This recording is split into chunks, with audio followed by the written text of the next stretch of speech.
Bienvenidos a la tertulia de amigos de este día, bienvenidos a todos los amigos de Solidaria TV y Radio Solidaria.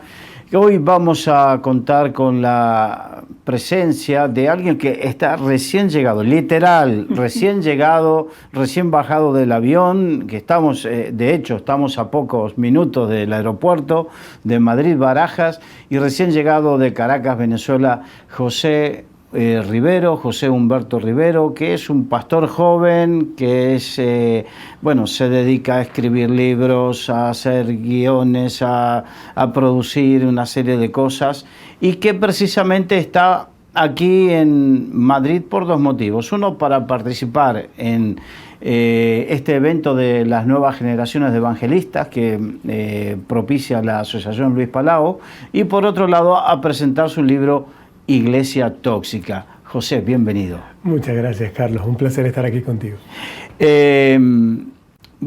Evidentemente recién llegas, no has podido ver nada. Así que yo lo que te quiero preguntar es, Iglesia Tóxica, ¿cómo es? Sí, es una pregunta interesante porque cada vez que leen el título les causa mucha curiosidad. Pero no queremos hacer ninguna acusación a la iglesia o algo por el estilo, más bien queremos atraer a las personas que la iglesia ha herido o que se han herido con la iglesia, y también queremos ayudar a la iglesia a ser cada vez más saludables. Nos hemos dado cuenta, por ejemplo, con las estadísticas de Barna, que la iglesia más grande de Latinoamérica es la iglesia de los apartados. O sea, hay mucha más gente que cree en Dios pero que no quiere una relación con la iglesia que la que se congrega. Claro, digamos que Barna no es muy conocido aquí, pero sí en Estados Unidos y en América Latina es una asociación que se dedica a hacer estadísticas, consultoría, y hace cosas muy interesantes, y sobre todo a nivel cristiano, ¿no? Exacto. Es la que, por ejemplo, habla de los pastores, el sufrimiento, el suicidio de los pastores y todo ese tipo de cosas.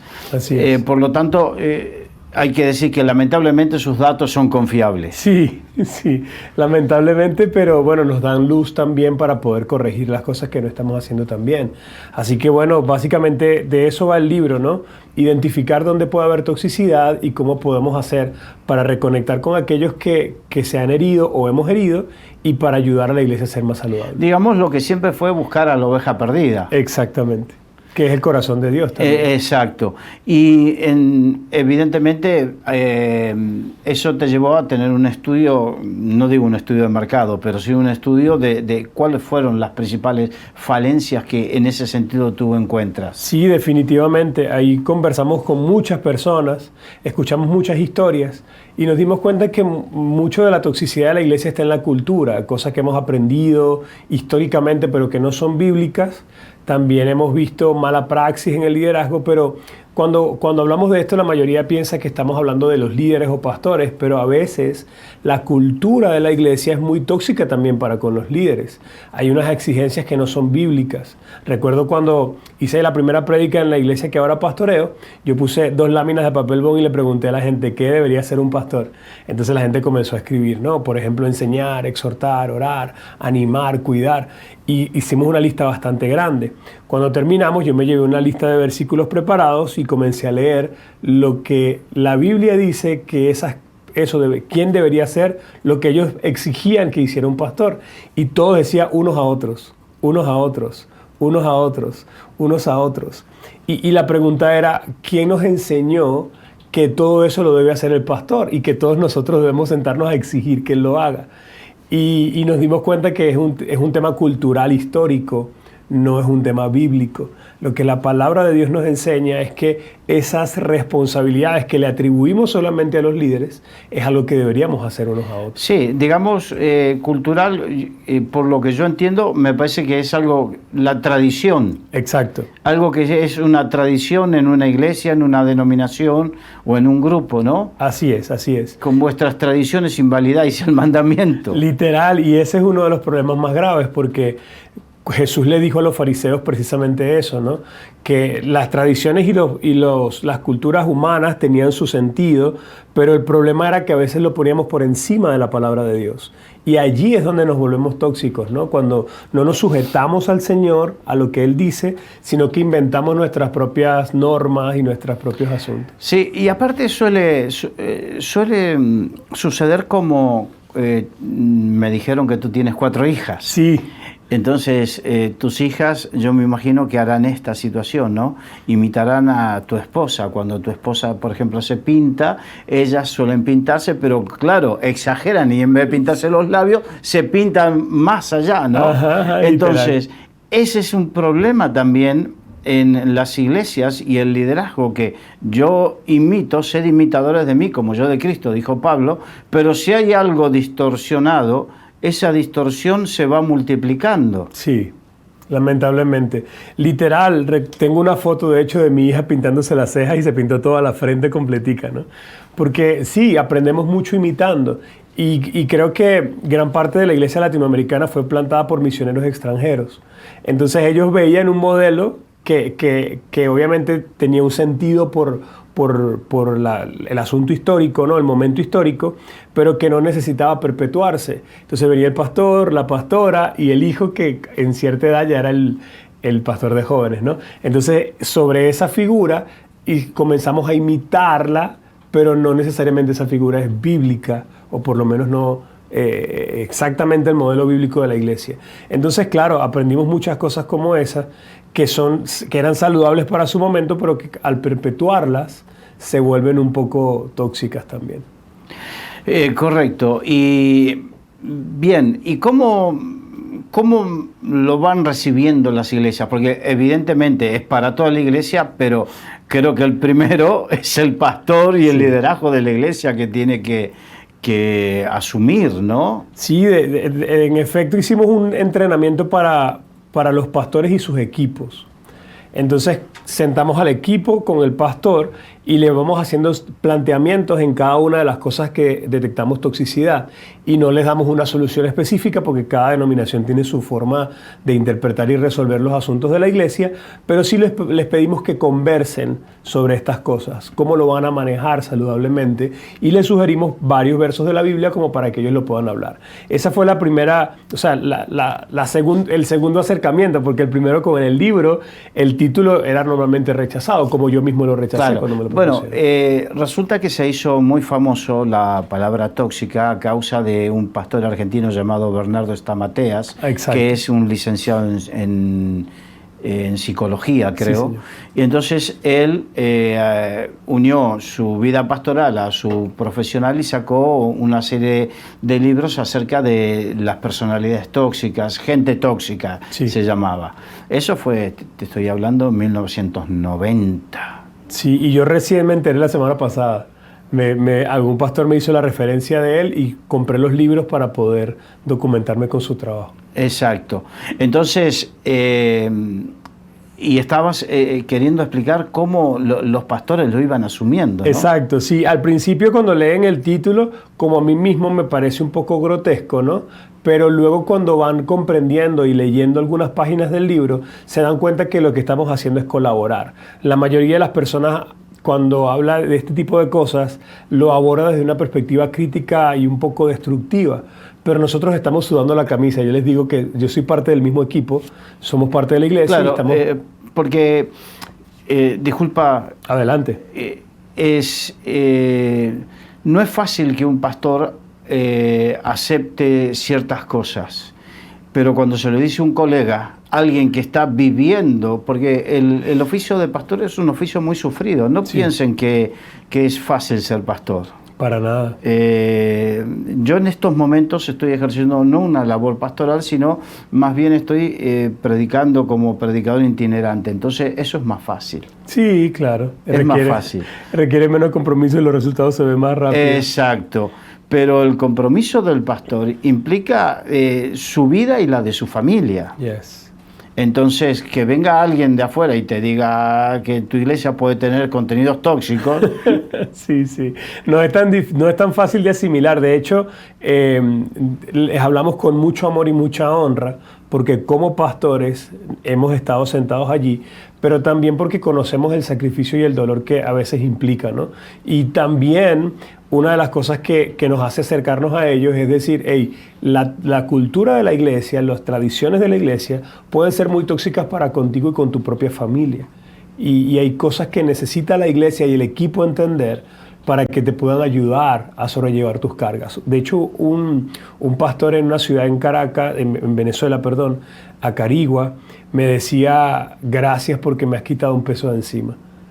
Porque claro, culturalmente él entiende que debe hacer todas estas cosas él solo. Pero cuando comenzamos a conversar y estudiar las escrituras, nos damos cuenta que deberíamos hacerlo en equipo. Y él se sintió muy aliviado con comprender y pensar en estas cosas. Entonces, yo sin leer el libro, lamentablemente de momento, entiendo que tiene que ver con la acumulación de tareas para el pastor cuando para el desarrollo de la iglesia necesita que la iglesia comience a asumir responsabilidades. Exacto, esa es una de las formas tóxicas que vemos que son graves, porque cuando sobrecargamos al pastor y a la familia pastoral, el pastor normalmente se ve siempre en deuda, tratando de responder a todas las solicitudes, y es muy tóxico para consigo mismo. De hecho, hemos visto cómo se incrementan las estadísticas de suicidios pastorales o de renuncias pastorales, especialmente en Estados Unidos, que es donde tenemos data un poco más confiable, ¿no? Pero definitivamente eso también está pasando en Latinoamérica. En mi país, Venezuela, muchos de los pastores no aguantaron tanto la presión de la situación económica del país como la presión ministerial. Era demasiado para soportar. Y la mayoría de mis amigos, que eran líderes de jóvenes, ahora son pastores principales de su iglesia porque muchos de los pastores se fueron. Es que es demasiada presión, demasiada presión. Y justamente de eso también queremos hablar. Y esa presión acumulada sobre el cuerpo pastoral hace que de repente la iglesia no se desarrolle, sea, digamos, una cabeza grande, fuerte y un cuerpo raquítico. Exacto. Sí, y de cierta manera acostumbramos a las personas a consumir el Evangelio y no a ser parte del Evangelio. El Evangelio en esencia empodera a las personas, ¿no? Jesús decía, mayores cosas harán de las que yo hice.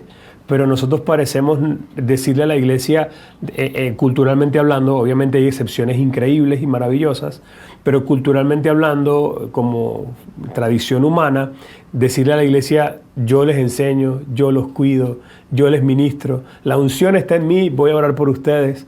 Y ellos parecen ser ovejas todo el tiempo, pero la figura de oveja tiene un espacio y un contexto. La figura más grande, o la que deberíamos desarrollar mejor, es la de discípulo. Y el discípulo se prepara para hacer lo que hace el maestro. Y esperamos que lo haga mejor que el maestro. Claro. Entonces allí es donde creo que nos quedamos en una figura pastoral oveja que tiene un espacio y un contexto, pero no avanzamos a la de discípulos, que es la que en esencia fue la que el Señor nos llamó a hacer, ¿no? A ser discípulos en las naciones. Y tú desarrollas esto, te invitan iglesias a desarrollarlo, o primero desarrollas con conversaciones personales con el pastor. Sí, hay muchas maneras, ¿no? De repente hay una iglesia que se entera de que estoy haciendo este curso y me llama y hacemos el curso solo con su iglesia desde Zoom. Hay otras en las que yo voy a una ciudad y hacemos una convocatoria, y en un salón tenemos 15, 20 iglesias sentadas por mesa e impartimos el curso. Hay otras en las que hacemos otro curso que se llama Agentes Detox, que es para la iglesia. Para que la iglesia, o sea, para que el miembro de la iglesia asuma su cristiandad, no desde la perspectiva de oveja y solamente me quedo a recibir, muchas veces criticar, sino de asumir su rol y poner sus dones al servicio del Señor. Entonces depende mucho de cómo llegue. Ya gracias a Dios llevamos 35 ciudades, sin ser conocido ni nada. He visto cómo Dios ha hecho un trabajo interesante para abrir puertas y contactos que, como le digo, son diferentes. A veces vamos a una ciudad, a veces nos llaman iglesias particulares, pero tenemos esos entrenamientos y a veces simplemente es una prédica. Predicamos y luego de la prédica nos invitan a dar el taller. Qué interesante. ¿Y cuánto hace que estás con esto? Sí, el libro lo escribí en mi cumpleaños 39. Eso fue el 6 de marzo de hace 3 años. Relativamente nuevo. Sí, es relativamente nuevo. Solo que lo hicimos justo antes de la pandemia, o Exacto. sea, durante la pandemia, mejor dicho. Digamos que la pandemia frenó un poco la evolución no del libro, sino de la aplicación hacia los demás. Sí, así fue. Bueno, también me motivó a escribir, ¿no? Al inicio de la pandemia me motivó a escribir porque estábamos encerrados en las casas y no podíamos hacer nada. Creo que la pandemia también ha propiciado un cambio de paradigma, ¿no? En muchas cosas. Sí. Porque verdaderamente, hay iglesias que lo han asumido de una manera, otras de otra, pero ha mostrado que las cosas pueden ser diferentes. Sí, definitivamente la pandemia nos invitó a repensar en muchas cosas. En volver a la esencia, en ocuparnos de lo que realmente es importante, porque, claro, antes de la pandemia también nos habíamos llenado de mucha actividad, ¿no? De muchas cosas que parecían buenas todas, pero cuando nos tocó evaluarlas nos dimos cuenta que no eran tan centrales en lo que debíamos hacer. Y claro, yo creo que a todos nos llamó a la reflexión la pandemia. Bien, y a nivel personal, ¿no? ¿Cómo conociste al Señor? Bueno, fíjese que yo tenía un problema con la ira muy fuerte.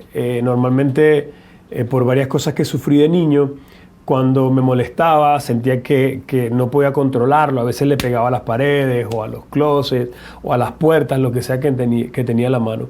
Y la que era mi novia en ese momento, hoy día mi esposa, me dijo, ¿por qué no lees la Biblia? Porque yo le decía, yo quiero saber cómo manejar esto. O sea, era algo que no podía controlar. Y en ese tiempo nos habían regalado los Gedeones un Nuevo Testamento con Salmos y Proverbios. Y comencé a leer la Biblia y me enamoré, literalmente. Fue un asunto que me enamoré del Señor, me enamoré de la palabra y comenzamos a buscar dónde congregarnos. Fuimos a varios lugares hasta que llegamos a la iglesia que ahora pastoreamos. Qué interesante, ¿no? Sí. Y eso es muy importante porque de repente pareciera que quizás es uno de los temas tóxicos, ¿no? Que la iglesia la pastorea y el hijo del pastor tiene que ser el que continúe sí o sí. Sí, definitivamente pareciera una monarquía, pero tiene mucho que ver con el modelo que aprendimos, ¿no? Del misionero de otro país que prepara la sucesión. Pero yo le doy gracias a Dios por mi pastor porque él me ve a mí como un hijo, yo lo veo a él como un padre en el buen sentido de la palabra, pero yo soy de otra familia totalmente diferente, de un contexto totalmente diferente, y nada, yo veo cómo Dios lo usó para formarme, primero como discípulo, y luego en su momento para empoderarme y él irse. Él pasó 34 años edificando esa iglesia y se fue, y yo me vi con un local que no compré, con unos equipos que no compré, pero ya con una plataforma para poder desarrollar el ministerio que Dios nos dio. Y pensar en la sucesión es interesante. Sí, y creo que también es tóxico por parte para los hijos de pastores que quizás no tengan un llamado y que se vean obligados a asumir esa...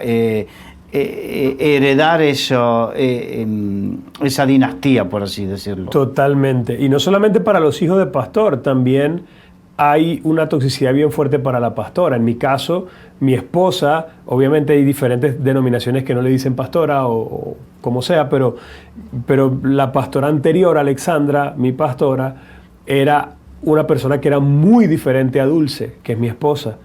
Y la presión que ejercieron sobre mi esposa le hacía tenerle como cierto celo al ministerio, ¿no? Yo no quiero entrar en esto porque yo no puedo llenar esos zapatos. Pero era como la sucesora ¿sabe? Esa presión fue muy fuerte.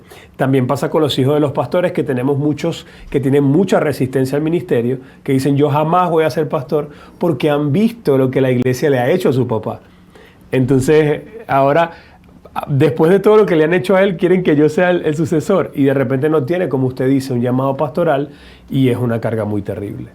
Es que meterse a pastorear si no tienes un llamado de parte de Dios es algo... Suicidio contraproducente para todo. Yes. De hecho, yo sé que hay hijos de pastores que se apartan por miedo a eso. Literal, estoy totalmente de acuerdo. De hecho, conozco a varios. En Caracas, varios de los hijos de los pastores se congregan con nosotros. Tenemos una forma tal vez un poco diferente, ¿no?, de hacer iglesia, y diferente en el buen sentido, no en asuntos neurálgicos, sino en cosas tangenciales. Pero pero ellos se acercan y yo comparto con ellos y gran parte de su temor es ese. Yo no quiero estar allá porque lo que están es esperando que yo siga los pasos de mi papá, pero no necesariamente ese es mi llamado. Es interesante. ¿Qué otras cuestiones tóxicas has descubierto que son muy comunes en la iglesia? Por ejemplo, una de las cosas que hablamos de la toxicidad allí es acerca de las limitaciones religiosas, ¿no? Recuerdo, por ejemplo, un lugar a donde fuimos a ministrar a los jóvenes, era una casa hogar para niños desamparados, y yo estaba adorando al Señor con mis manos levantadas, pero 2 pasos fuera del techo de una chocita que tenían allí. Y la directora de ese lugar me agarró la mano y me metió hacia adentro de la choza y me dice, ¿usted está viendo dónde llega el techo? Yo le digo, sí. Me dice, bueno, hasta ahí llega la cobertura del Señor. Y es como, ¿de qué estamos hablando? Pero lo más cumbre del asunto es que el lema de la actividad era, los cielos cuentan la gloria de Dios y el firmamento anuncia la obra de sus manos. Entonces, eso me dejó, pero... Sí, era totalmente contradictorio. Totalmente contradictorio. Y lo que me preocupaba era que se le estaba enseñando a esos niños, ¿no? Porque se usaba como, digamos que la palabra fuera de contexto para poder hacer lo que ellos tenían como norma. Y no tiene sentido. La Biblia dice que el cielo, o sea, la tierra es el estrado de sus pies. O sea, no hay ningún templo que lo pueda contener, y mucho menos una chocita súper humilde, ¿no? Entonces, hay muchas cosas que están en nuestra propia limitación humana, del entendimiento de Dios. Y creo que cuando el liderazgo no tiene un entendimiento mayor de Dios, pues puede usar asuntos bíblicos para poner normas humanas que realmente son tóxicas. Y ahí podemos saltar a lo que muchas veces se ha criticado y se critica, la manipulación. Exacto. Es precisamente eso. Por tener un Dios tal vez limitado, un entendimiento limitado de Dios, mejor dicho, usan piezas para que la gente haga lo que quieren, y eso es terrible. También, además de eso, vemos la toxicidad por miedo. Tenemos miedo de que la gente peque y comenzamos a cambiar cosas de la Biblia para que se haga, para tener cuidado de forma que la gente no peque. Por ejemplo, el tema de la Santa Cena. Obviamente cada quien tiene libertad para hacerlo como quiere, pero he visto lugares donde dicen, no lo hagamos con vino, sino con jugo, porque es posible que... Y entiendo que de repente hay un contexto específico donde eso aplique, pero hay otros contextos donde no. Entonces, escuchamos por ahí que era bueno, entonces vamos a cambiar los elementos que Dios dijo para tener cuidado con. Y como digo, de repente en un lugar como Remar, donde hay personas que están saliendo de la adicción, es absolutamente necesario. Exacto. Pero hay lugares donde no necesariamente aplica. No es necesario no entrar a hacer algo tan religioso, por así decirlo. Y en cuanto a la manipulación, también está, creo yo, como algo tóxico, cuando bueno, tú eres un poco más joven que yo, pero en los 90 comenzó a hablarse del ungido. Ajá. Y no tocar al ungido, y que no se aceptaban críticas al ungido, y no solamente no se aceptaban críticas, sino que se tapaban también los problemas del ungido. Claro. Entonces eso creo que también es algo totalmente tóxico. Ahí hablamos de eso también un poco. Citamos a Lord Acton, que decía que el poder corrompe y el poder absoluto corrompe absolutamente. Definitivamente la palabra de Dios nos enseña que estemos sujetos los unos a los otros. Cuando hay una persona que se cree superior, se abren muchas puertas para la maldad, en muchos sentidos, ¿no? Si nadie lo puede corregir, entonces ¿cómo disfruta de esa bendición que tenemos en el cuerpo de Cristo, donde nos ministramos los unos a los otros, donde nos oramos unos por los otros, donde llevamos las cargas los unos por los otros? Entonces, si ponemos a alguien excluido de esto, seguramente va a caer en cosas radicales porque no hay nadie que le diga nada. Criticamos el papado en la Iglesia Católica, pero tenemos algún papado por ahí. Exacto. Tenemos apóstoles, tenemos arcángeles y por ahí para de contar, ¿no? Sí. Porque ahora tienen que tener un título mayor, entonces se inventan algo nuevo y uno lee cada historia que uno dice, Dios mío, ayúdanos. Qué interesante, todo esa, sin negar, porque lo que no vamos a negar, que los ministerios fueron dados por el Espíritu Santo y hay gente que ejerce esos ministerios. Total. Y que tiene, pero una cosa es que lo ejerzan y que los frutos hablen más fuerte que 1000 palabras y otra cosa la autoproclamación. Sí, definitivamente vemos en la Biblia como incluso Pablo, que fue nombrado por Dios, aparte de sus apóstoles primarios, es reconocido por la iglesia. O sea, es como ellos me extendieron la mano de compañerismo, dice Pablo, ¿no? Entonces, el cuerpo debe ser un cuerpo, no debe tener como pequeños reinos o pequeños dioses, sino más bien todos debemos estar como en ese sentido, como los apóstoles que decían, el Espíritu Santo y nosotros hemos convenido. No es el ungido dijo, sino el Espíritu Santo y nosotros. Es interesante. Vamos viendo poco a poco cuántas cosas son las que son tóxicas de la iglesia por las cuales la gente se aparta, ¿no? Sí, Señor. Sí, y las historias que hemos escuchado, por ejemplo, en Nueva York, una pastora nos contaba que la iglesia había sido muy tóxica con su familia. Su papá era pastor y la denominación, cuando él falló, tuvo un problema de infidelidad, lo corrieron porque se sintieron como defraudados, ¿no? No hubo un cuidado pastoral ni a él ni a la familia. Entonces, claro, las hermanas de ella, que son varias, dice que están apartadas porque no creen en una iglesia que les hace pagar a toda la familia por una falta del pastor. Entonces es interesante cómo la mayoría de las veces reaccionamos con juicio, especialmente para con los líderes. No estamos preparados para que los líderes fallen, porque nos hemos creado una imagen de que ellos son perfectos, pero no es lo que enseñan las Escrituras. Pedro, Pablo, David, todos estos hombres de Dios increíbles cometieron faltas también. Y nunca se ha hablado de hombres grandes, sino de un Dios grande que usa gente ordinaria, que las restaura, que las bendice, que las prospera, y que aun cuando fallan, Dios tiene su manera de castigar la maldad, pero de abrazar a aquel que falló. Claro.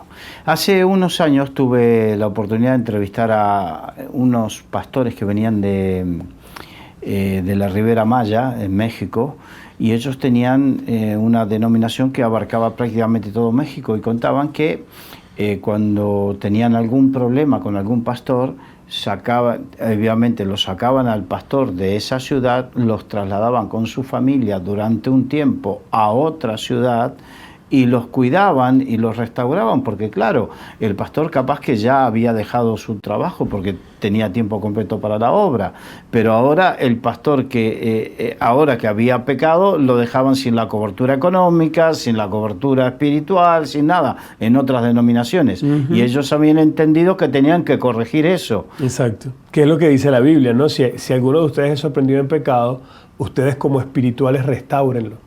No es ustedes ahora decepcionados, rechácenlo. Y no estamos listos para el pecado. Esa es otra de las cosas que tratamos en el libro y en los entrenamientos, que nosotros manejamos muy mal el pecado. Por ejemplo, si es una persona que vamos a alcanzar, la mayoría de las veces nosotros nos apartamos de ellos porque sentimos que son muy pecadores y de cierta manera seguimos el legado de los fariseos, que eran los que se apartaban de los pecadores. Pero Jesús era llamado amigo de pecadores, porque justamente ellos son los que necesitan doctor.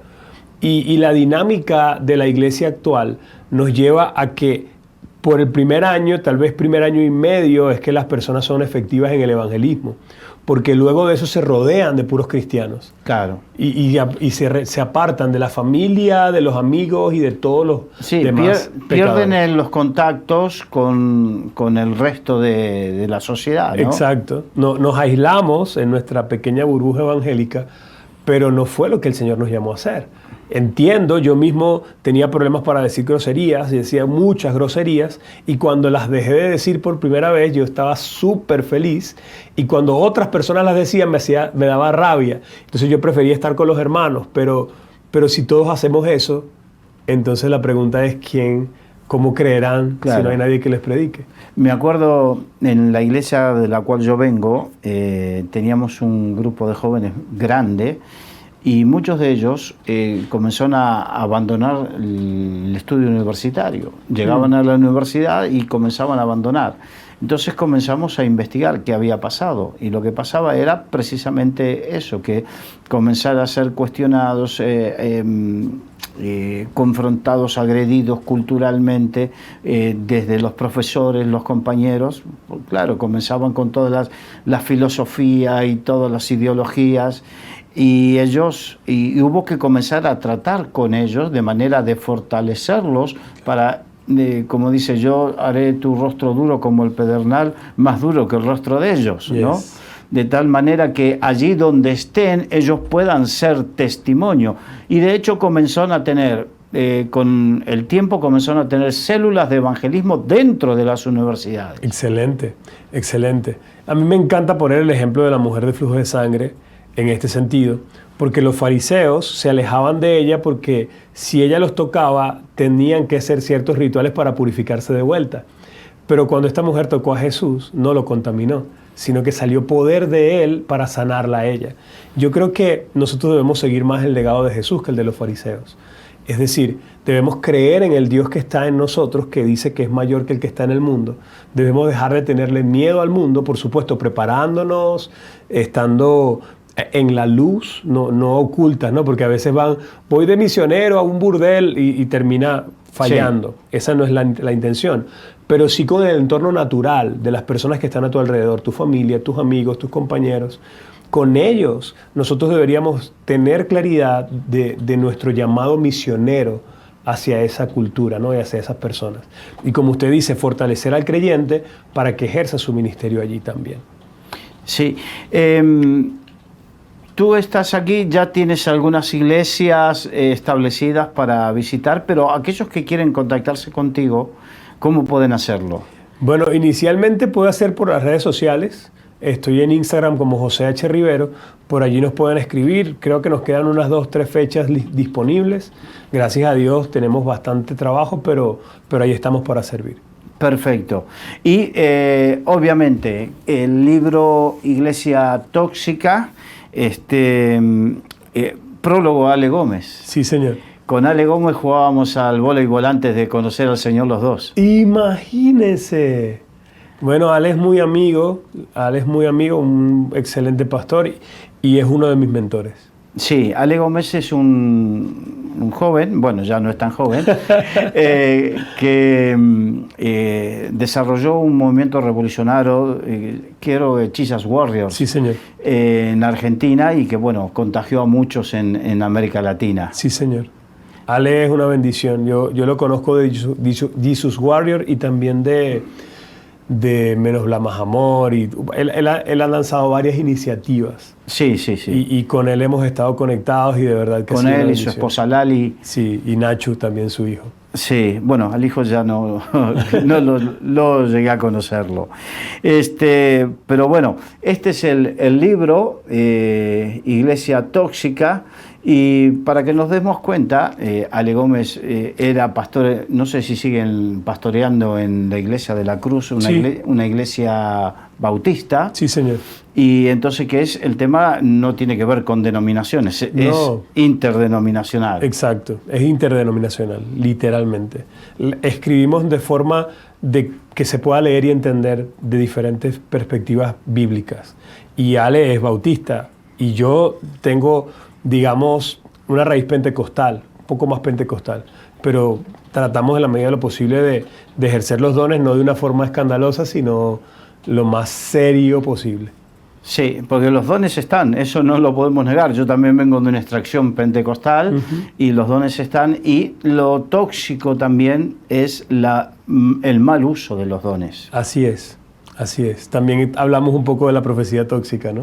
La profecía tóxica, la glosolalia tóxica. Yeah. porque el apóstol Pablo da, tanto a la profecía como el uso de las lenguas, le da una forma y un marco adecuado, ¿no? Sí, señor. De hecho, en cuántas veces en algunos cultos hiperpentecostales la gente entra y dice, estos están pirados. Sí, sí. Aquí han tomado alguna sustancia. Sí, la reacción a veces es similar a la del primer siglo, ¿no? Cuando vino el Espíritu Santo. Estos están borrachos, decía la gente. Sí. Bueno, es lo que queda. Bien, que vamos descubriendo, ¿no? Poco a poco, sin haber tenido una charla previa, pero vamos descubriendo cuántas cosas tóxicas tenemos en las iglesias y que tenemos que tener la valentía, porque una de las cosas es tener valentía para cambiar. Sí, es difícil, pastor. He estado con pastores ancianos que me dicen, es muy difícil para mí aceptar que lo que enseñé durante 20 años, obviamente no todo, pero ciertas cosas que enseñé durante 20 años no son así. Y yo los veo con misericordia, porque mucha de la toxicidad que se expresa o esas cosas que se enseñaron no se hicieron con un mal corazón, no se hicieron con ganas de hacer daño, era lo que se aprendió. Yo doy de lo que tengo, yo enseño lo que aprendí. Y ahí es donde está también la necesidad de estudiar, de prepararse, de escuchar a otras personas, de ver otras perspectivas y poder sopesar en el Señor lo que enseñamos, ¿no? Porque muchas veces cuando nos toca arrepentirnos de lo que enseñamos, es bastante fuerte. Es interesante también porque me estás hablando de el contexto tuyo, de que eres una persona con ira y ahora te toca ir a hablar con humildad. Exacto. Sí, no, definitivamente es la obra del Señor, no tengo ningún mérito en eso, pero por alguna razón que no comprendo todavía, Dios nos ha dado mucha gracia para hablar especialmente con pastores y sabemos que debemos comenzar con honra, ayudando, cuidando, reconociendo, y después de eso recién cuando ya hay una amistad o algo un poco más, una relación un poco más saludable, es cuando nosotros podemos hablar de lo que pensamos con humildad, no diciendo esto es, porque sabemos que las perspectivas bíblicas son difíciles de descifrar como para yo hacerme sabio en mi propia opinión. Yo más bien me acerco a ellas con humildad diciendo esto es lo que yo entiendo hasta ahora. O hago preguntas, que también me funciona mucho, ¿no?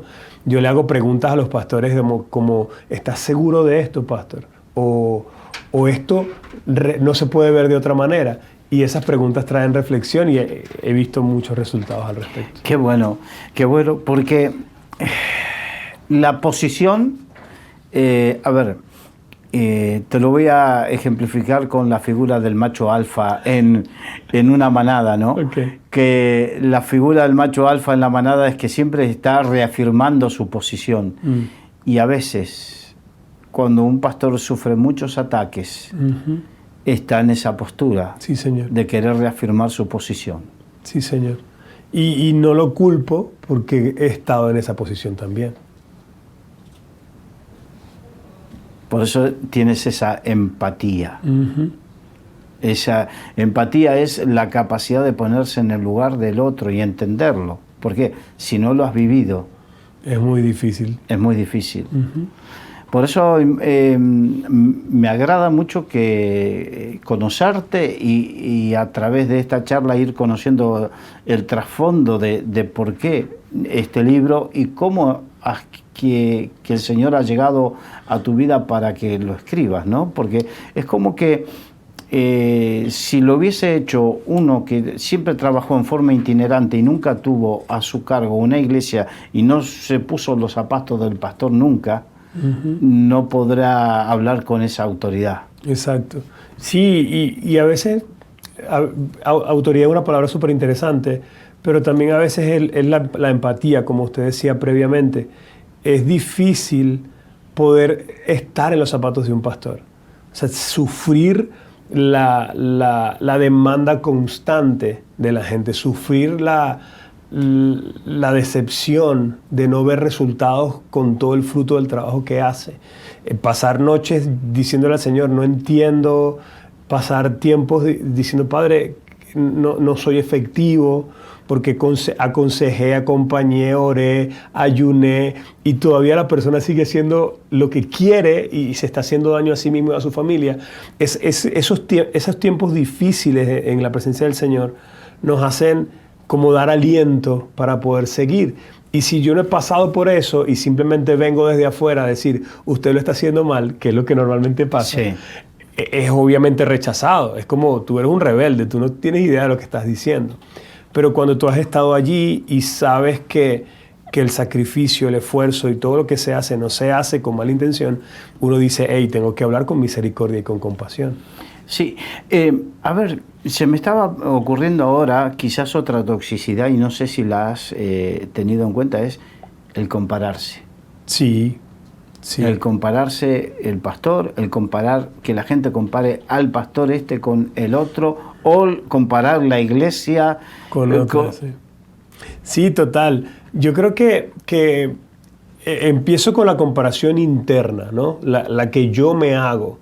Por ejemplo, yo me comparo con Ale y yo veo a Ale siempre como un modelo en muchos sentidos y todo lo que él ha logrado y yo miro mis números y miro lo que yo he logrado y me siento mal. Pero podría compararme también con otros líderes tal vez de mi país donde yo me siento un poco mejor. Es decir, yo me siento ahora más grande porque yo he hecho esto y esto y esto, ¿no? Entonces la comparación siempre nos lleva a perder porque o nos ponemos vanagloriosos o nos sentimos humillados. Pero cuando estamos, digamos, siendo fieles a lo que Dios nos llamó a hacer, no hay nadie con quien compararme porque mi llamado es particular, mi contexto es particular y eso me ayuda a enfocarme en lo que el Señor me ha llamado a hacer.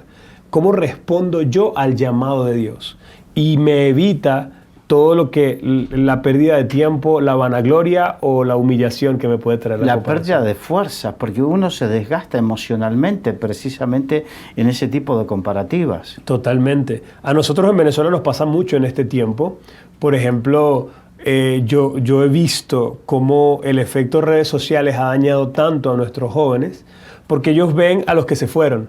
¿Sí? Claro. Y los ven tomándose fotos en el Arco del Triunfo o en Cibeles o en Nueva York y ellos están en Petare o en un lugar, una barriada en Venezuela o algo así y cuando ellos miran la diferencia entre lo que ellos son y lo que hacen se sienten mal. Frustrados, tristes, sin esperanza.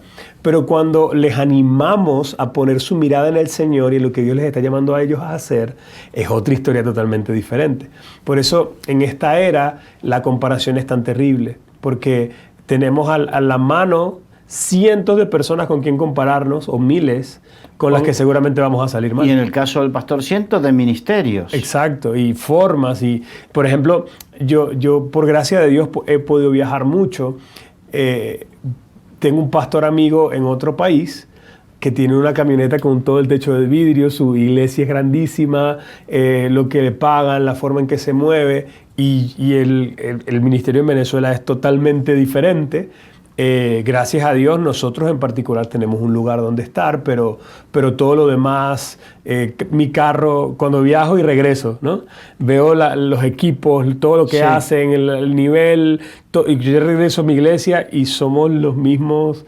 Está creciendo, pero los equipos, mis cosas, es muy diferente. Si yo viviera comparándome, estaría frustrado toda la vida. Exacto, y esa frustración el pastor que no sabe manejar la frustración la vuelca después a la iglesia. Sí, se vuelve muy tóxico con la iglesia porque empieza a exigir, no porque Dios quiere, sino porque Él quiere llegar a este nivel. Entonces forza a la gente y es terrible porque muchas veces ponemos números como metas y a veces nos volvemos como de cierta manera como una empresa o algo piramidal. Exacto. Sí, precisamente, sobre todo en algunos sistemas celulares, se exigen metas, ¿no? Y eso, en cierta manera, tiene, por un lado, ayuda al desarrollo del líder o del creyente para esforzarse y corregir cosas personales, pero por otro lado hay un punto donde se puede volver tóxico. Totalmente, y es muy, muy sutil la diferencia, pero todo tiene que ver con el corazón del pastor. Si el pastor y los líderes están llevando a la iglesia porque quieren, o si hay un mover de Dios envuelto, ¿no? Que es ahí muy diferente. Pero sí, definitivamente los números pueden ser muy tóxicos por causa de la expectativa del pastor. Sí.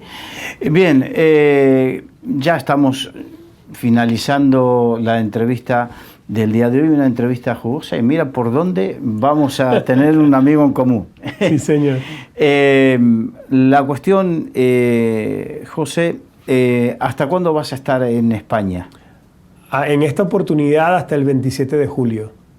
Voy a estar en Barcelona, en Málaga, si Dios lo permite, y también voy a hacer un viajecito a Viena en las últimas semanas.